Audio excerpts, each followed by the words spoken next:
Good morning dear students. बच्चे, हमने frog के ऑलमोस्ट सारे टॉपिक कर लिए हैं और उनमें से एक लास्ट टॉपिक बचता है, वो है urinogenital system in case of female frog. देखिए, यूरिनोजेनिटल सिस्टम हमने मेल फ्रॉग में पढ़ा हुआ है और बड़ी सारी चीज़ें जो है वो कॉमन है मेल टू द फीमेल, जैसे कि वो किडनी के बारे में होगा, तो हम उन चीज़ों को ब्रीफली टच करेंगे और जो मेन फोकस है फीमेल पॉइंट ऑफ व्यू से उसके बारे में फिर हम लोग अच्छे से डिस्कस करेंगे। तो चलिए पहले स्ट्रक्चर के ऊपर नजर लगाते हैं।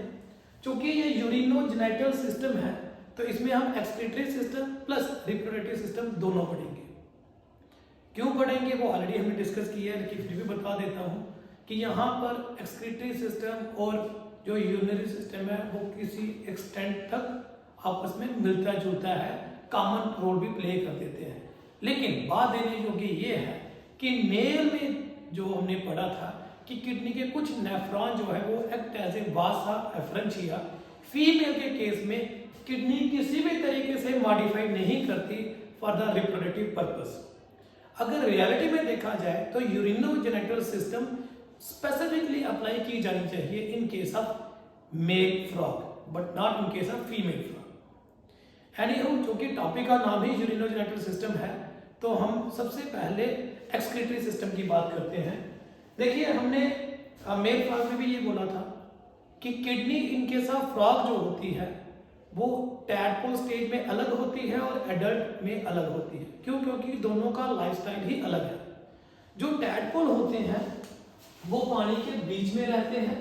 क्योंकि वो एक्सक्लूसिवली पानी के बीच में रहते हैं तो उनकी जो किडनी होती है वो होती है प्रोनेफ्रॉस टाइप, राइट। लेकिन जो एडल्ट होते हैं, चाहे वो मेल हो चाहे वो फीमेल हो, तो वो पानी के बाहर भी रहते हैं और पानी के अंदर भी, तो उनकी किडनी प्रोनेफ्रॉस टाइप नहीं होती है। अनलाइक द टैडपोल, उनकी किडनी जो होगी एडल्ट में वो होती है मेसोनेफ्रॉस टाइप। इसी तरीके से एक्सक्रीटरी वेस्ट के ऊपर देखा जाए तो टैडपोल है वो urea as a excretory waste product produce करते हैं, लेकिन जो एडल्ट होते हैं, जो टैडपोल होते हैं वो अमोनिया रिलीज करते हैं as a excretory waste, but जो एडल्ट होते हैं वो यूरिया रिलीज करते हैं एज एन एक्सक्रीटरी वेस्ट। तो दोनों की किडनी भी अलग है प्लस उनका जो एक्सक्रीटरी प्रोडक्ट है वो भी अलग है। अब बात करते हैं रिप्रोडक्टिव सिस्टम, जिसका जो हमारा मेन फोकस है। अगर हम रिप्रोडक्टिव सिस्टम की बात करें तो just like the male frog, इसमें भी जो गोनेट्स हैं वो किडनी के साथ अटैच किए गए हैं, but they are not present on the interior side, ये साथ में ही अटैच है। नॉर्मली जब ब्रीडिंग सीजन नहीं होता तो ये व्हाइट कलर के होते हैं और बिल्कुल थोड़े थोड़े से होते हैं, ठीक है। इन नॉन ब्रीडिंग सीजन, अगर हम ब्रीडिंग सीजन की बात ना करें तो नॉन ब्रीडिंग सीजन में ये जो ओवरी है ये स्मॉल होती है और व्हाइटिश होती है, but during the breeding season ये काफी डार्क हो जाती है और बेहद ज्यादा मास ऑक्यूपाई कर लेती है। अनलाइक द मेल फ्रॉग जो कि किडनी के नेफ्रॉन मॉडिफाई होके स्पर्म को कलेक्ट करते हैं, फीमेल में एज किडनी का रिप्रोडक्शन में कोई संबंध नहीं है। यहां पर ओवा कलेक्ट करने के लिए अलग सा स्ट्रक्चर है, that is oviduct. So male से यहां पर थोड़ा सा डिफरेंस है कि यहां पर ओवा कलेक्ट करने में किडनी का कोई रोल नहीं है, बट वो ओविडक्ट कलेक्ट करती है। मेल की तरह यहां पर भी फैट बॉडी होती है और ये फैट बॉडी, जैसे हमने पहले बोला था, दो फंक्शन परफॉर्म करती है। एक तो हाइबरनेशन के दौरान यही है जो एनर्जी प्रोवाइड करेगी टू द बॉडी, और दूसरा गोनेट, चाहे टेस्टिस हो चाहे ओवरी हो, उनके जो सेल डिवाइड हो रहे हैं, चाहे वो स्पर्मेटोजोआ बना रहे हो चाहे वो ओवम बना रहे हो, उनको भी यही न्यूट्रिशन प्रोवाइड करेगा। सो फैट, ये जो फैट बॉडी है इसका रोल सेम है, कॉमन है in both male as well as female case, to provide the nourishment during the hibernation to the all over the body as well as to the developing spermatozoa और ओवम। तो यहाँ तक बात clear हो गई है कि फैट बॉडी का रोल सेम रहेगा, किडनी का रोल रिप्रोडक्शन में नहीं रहेगा इन केस ऑफ फीमेल। अब ये जो ओवा है ये नेचुरली है ओवरी के अंदर बन रहा है, और जब ये ओवा बनता है तो ये क्या करेगा, ओवरी बॉल को पंक्चर करके बाहर निकल जाएगा, और ये जो ओवा बाहर निकलेगा ये कलेक्ट कर लेता है ओविडक्ट। तो ओविडक्ट इस रिलीज ओवा को कलेक्ट कर लेता है। अब ये जो ओवा बना यहाँ पे जिसे ओवम कहा जाता है, ये ओवम की खासियत है कि ये ओवम होता है टीलोलेसिथल।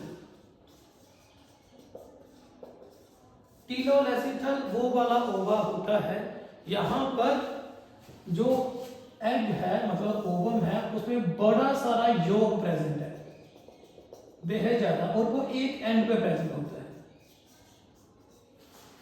ओवम का वो वाला एंड यहाँ पर बेहद ज्यादा योग प्रेजेंट हो उसे हम क्या बोलेंगे, वेजिटल पोल, और अपोजिट में एनिमल पोल, राइट। तो दो एंड बन जाते हैं, योग लेडन और दूसरा बिना योग वाला, क्योंकि इसमें योग काफी ज्यादा होता है, ठीक है। तो हम इसे टीलोलेसिथल एग तो बोल ही रहे हैं, इसके साथ साथ इसे मैक्रोलेसिथल भी बोला जाता है कि इसमें बेहद ज्यादा योग है। लेसिथल का मतलब ही होता है योग का होना। तो थोड़ा सा ओवा के बारे में यहाँ एक्सप्लेन किया गया है। अब ये ओवा कलेक्ट होता है बाया ओविडक्ट, वो नीचे आ रहा है, चाहे वो लेफ्ट वाली साइड से चाहे वो राइट वाली साइड से, but whatever it doesn't make any sense कि वो किस साइड से आएगा। तो यहाँ पे एक स्ट्रक्चर आता है जिसे बोला जाता है ओविसैक, वो इस वाली साइड भी ओविसैक का और इधर भी ओविसैक स्ट्रक्चर बना हुआ है। अब इस ओविसैक का क्या काम होता है बच्चे, ये ओविसैक है ये टेम्पररी स्टोर करके रखता है ओवा को, ठीक है। तो जब नीड होगी ये रिलीज करेगा, अदरवाइज इसे टेम्पररी होल्ड करके रखता है। It's a temporary structure. जैसे कि आपने सेमिनल वेसिकल पढ़ा था इनके साथ मेल फ्रॉग, तो वो टेम्पररी स्पर्म को होल्ड करके रखता था, स्टोर करके रखता था। इसमें ओविसैक है जो टेम्पररी ओवम को स्टोर करके रखते हैं, ठीक है। और मास ऑफ ओवा निकलता है, ये नहीं कि एक आधा ओवा निकलेगा, तो ये वहां पर पकड़ के रखेगा। ऑब्वियसली बात है ये रिलीज करेगा इनटू द क्लोइका, ये क्लोइका का स्ट्रक्चर है। यहाँ पर यूरेटर ओपन हो गया, ये यूरेटर को मैंने डॉटर में दिखाया है बिकॉज इसकी बात नहीं की जा रही। It is as good as जो हमने मेल में पढ़ा हुआ है, कोई इतनी चेंज नहीं है। हाँ, मेल में यहाँ देखा था कि यहाँ सेमिनल वेसिकल है तो वो स्पर्म को स्टोर करता है, फीमेल तो स्पर्म प्रोड्यूस करेगी नहीं, तो वो स्ट्रक्चर यहाँ पे मिसिंग है। बाकी rest of structure will remain the same. ये जो ओवा है वो यहाँ पर रिलीज होगा और फिर बाहर बॉडी के रिलीज होगा। क्योंकि फ्रॉग में फर्टिलाइजेशन एक्सटर्नल होती है, राइट। तो फ्रॉग में इंटरनल फर्टिलाइजेशन नहीं होती, एक्सटर्नल फर्टिलाइजेशन होती है। दैट इज व्हाई जो ओवा है वो बॉडी के बाहर रिलीज किया जाता है rather than to keep within the body of the organism that is concern,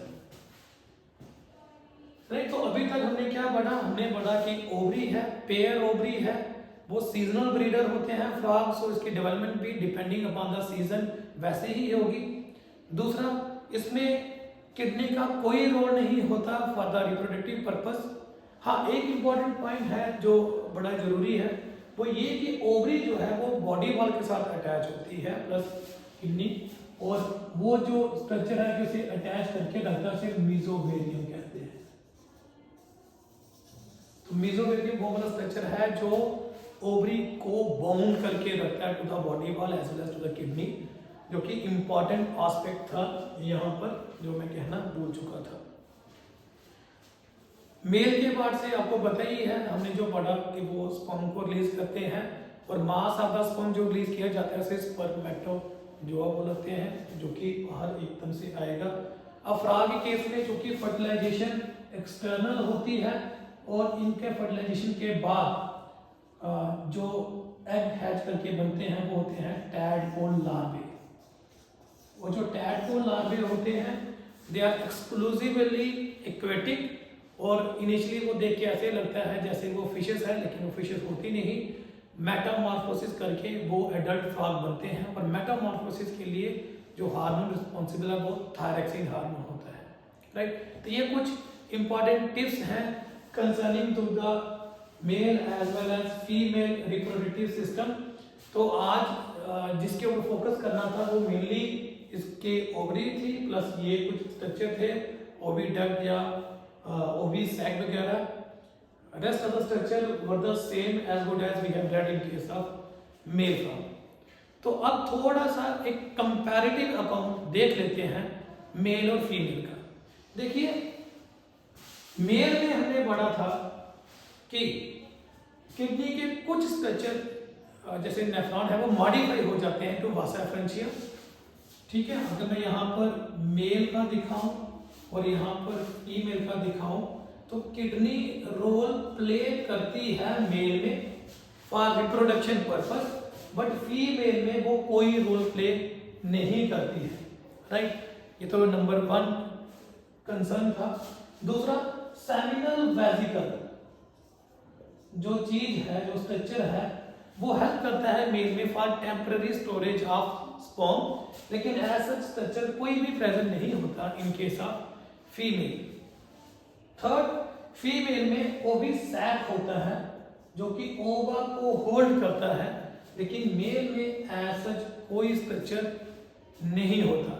तो ये 3 इंपॉर्टेंट स्ट्रक्चर है जो कि यूरिनोजेनाइटल सिस्टम के हिसाब से जो पॉइंट को हम नोट कर सकते हैं। तो होपफुली आपको दोनों टॉपिक के बारे में अच्छे से समझ आ चुकी होगी। इन एनी हाउ अगर आपको किसी भी तरीके की कोई कंफ्यूजन हो तो आप पूछ सकते हैं। बच्चे याद रखिएगा कि ये नीट में भी इस बार इंट्रोड्यूस हुआ है, प्लस आपके बोर्ड एग्जामिनेशन में भी।